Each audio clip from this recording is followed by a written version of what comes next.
What's going on, everybody? We've got a full Wednesday baseball board, and this one has a lot of interesting angles if you know where to look. Some of these matchups come with strong pitching profiles, some are built around recent team trends, and a few have value on the side because the current form is simply too hard to ignore. So let's get right into it and break this slate down game by game. First up, Toronto and San Francisco at Oracle Park. This is one of the cleaner setups on the board from a run prevention standpoint. Both teams bring a strong pitching angle into this one, and that usually puts the total in focus right away. When you have a game that already looks like it should be controlled by the mound, the first thing I want to examine is whether either offense has enough current momentum to push it over the number. In this case, I'm not seeing enough to make me think this turns into a scoring festival. San Francisco has the better home environment for a game like this, and that matters at Oracle Park. Toronto has had stretches where they can hit, but this is still a matchup where the more stable overall profile leans towards San Francisco. The Giants also have enough of a history in this park to make me comfortable backing them at home in a tight game. Toronto has not exactly been a model of consistency either, and when teams enter a matchup like this with good pitching on both sides, the smaller details become more important. I like the fact that San Francisco is in a better spot to control the pace, and I also like that the current setup points to a lower scoring style of game rather than a back-and-forth slugfest. The total looks a little too ambitious for the way this game sets up. If both teams are getting the kind of mound work this matchup suggests, then runs should be at a premium. That gives the under real appeal. My best pick is Giants moneyline, and I also like under the total here. Next, the Cubs heading to Baltimore. This is a matchup where the Orioles look a lot stronger on the surface and in the current form spot.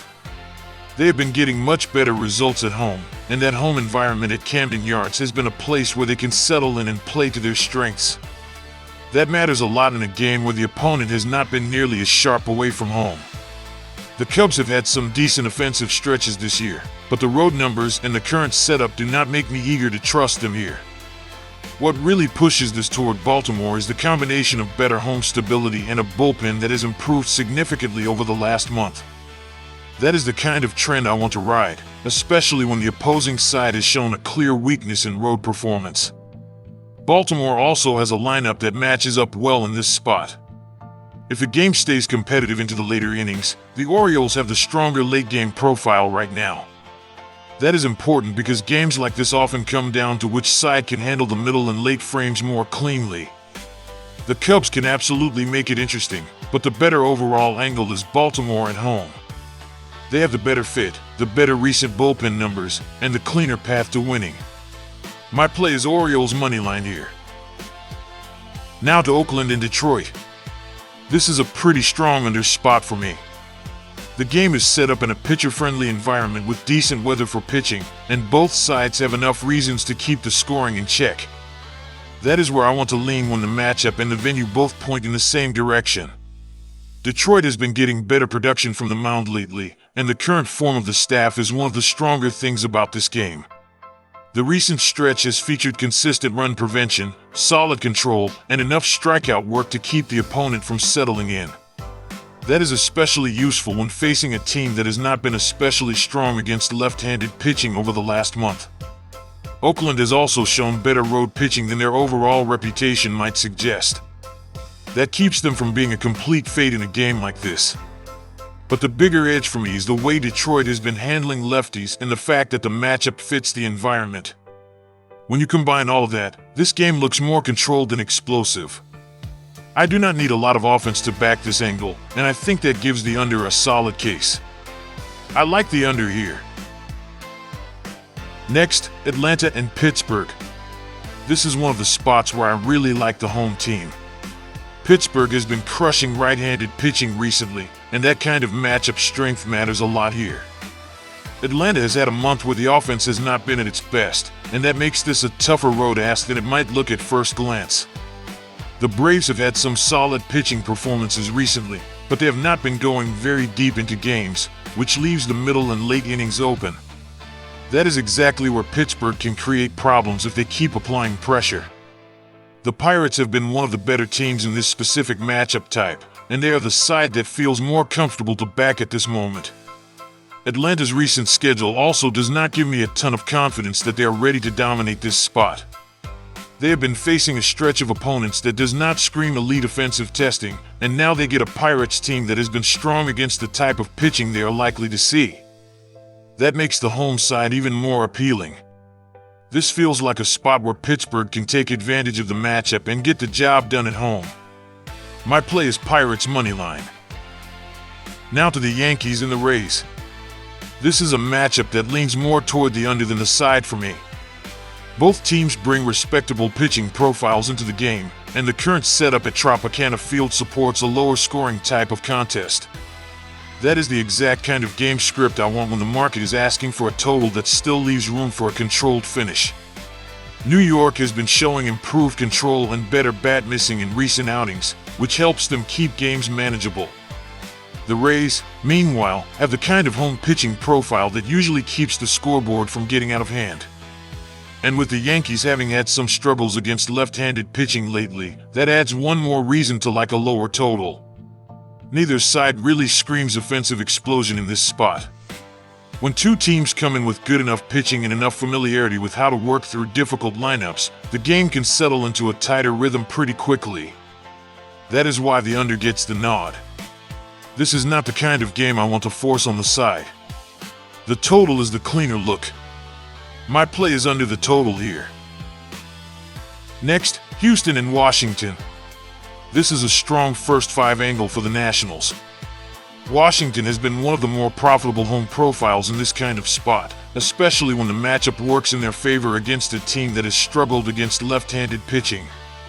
That gives them a very believable way to control the early part of the game.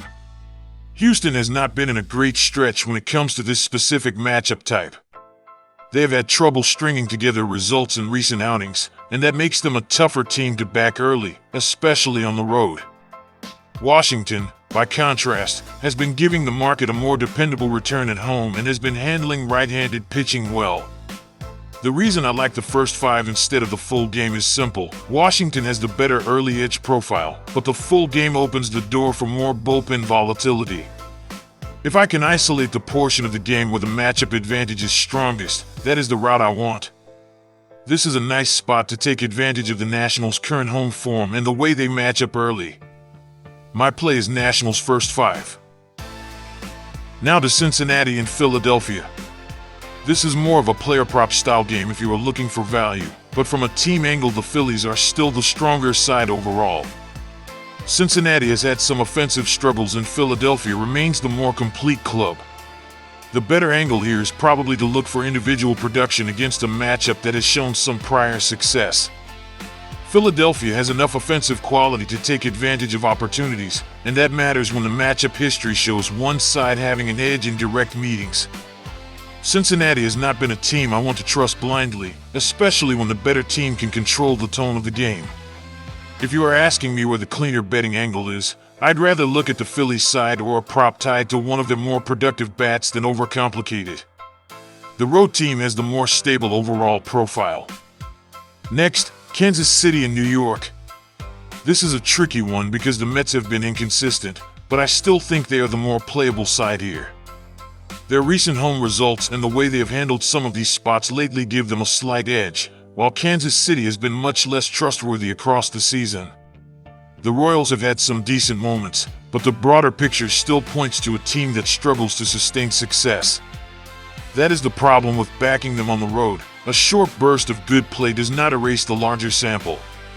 The Mets, even with their flaws, still have a more believable path to winning this game at home.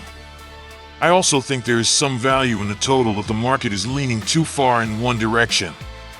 But the side is the stronger focus for me, and I'd rather trust the home team in a close game than hope Kansas City suddenly becomes reliable away from home. I like Mets money line. Now to Boston and Chicago. This is one of the strongest home trend spots on the board. Chicago has been outstanding at home, and that is not something I want to ignore just because the matchup name looks more traditional on paper. The White Sox have been especially reliable at home this season, and that kind of profile matters a lot in a game where the opposing side has not been very convincing away from home. Boston has been a tough team to pin down at times, and while they can certainly compete, they are stepping into a venue where the White Sox have shown real consistency. The home results for Chicago have been good across multiple months, and that gives them the kind of established edge I want to respect. What stands out even more is the pitching profile at home.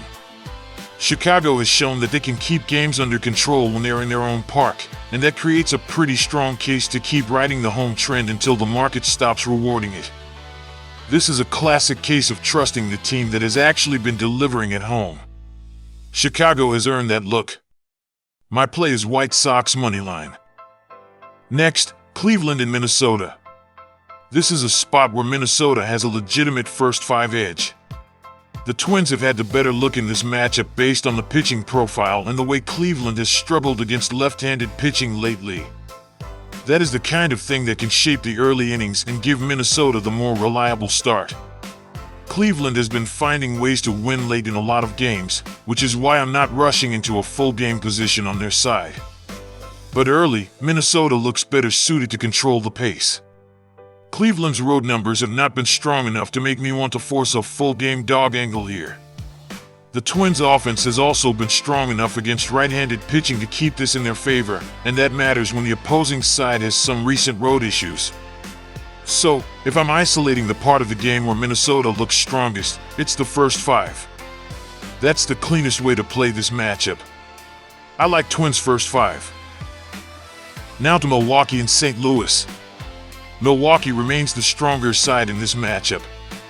They have the better overall form, and they also bring a bullpen edge that can matter a lot in a game like this.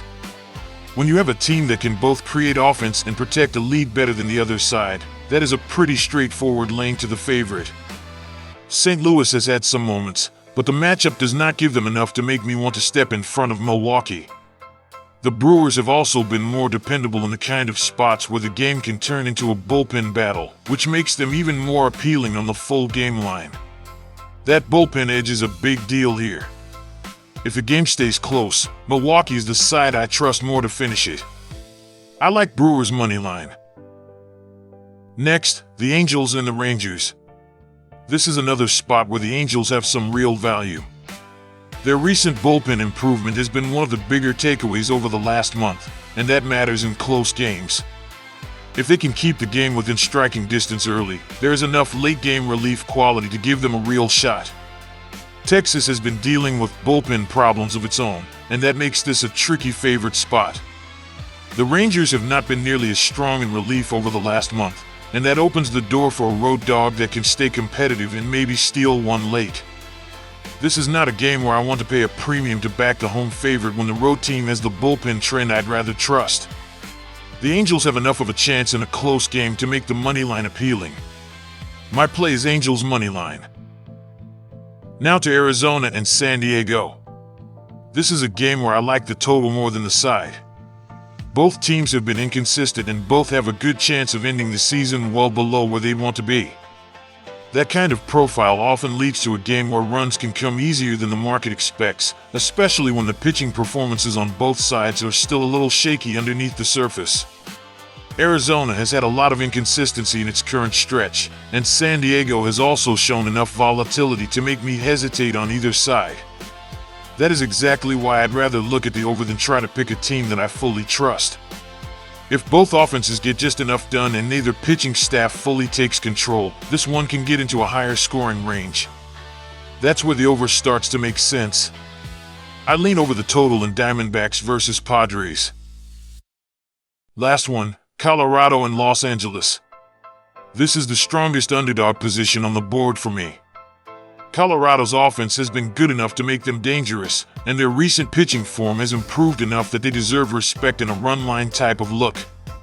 When you pair that with the Dodgers starter who has been inconsistent and had trouble in a recent outing, there is a real path for the Rockies to stay inside the number. The value here is what stands out most. Los Angeles is still the stronger overall team, but the price and the current form make this a spot where I want to grab the dog rather than lay a big number. Colorado has been competitive lately, and that matters in a matchup where the market might be asking too much from the favorite. I'm not saying the Dodgers can't win. I'm saying the number gives enough room for Colorado to be the side with value. That is why I like the run line angle most here.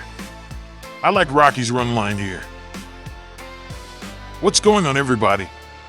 We've got a full Wednesday baseball board, and this one has a lot of interesting angles if you know where to look. Some of these matchups come with strong pitching profiles, some are built around recent team trends, and a few have value on the side because the current form is simply too hard to ignore. So let's get right into it and break this slate down game by game.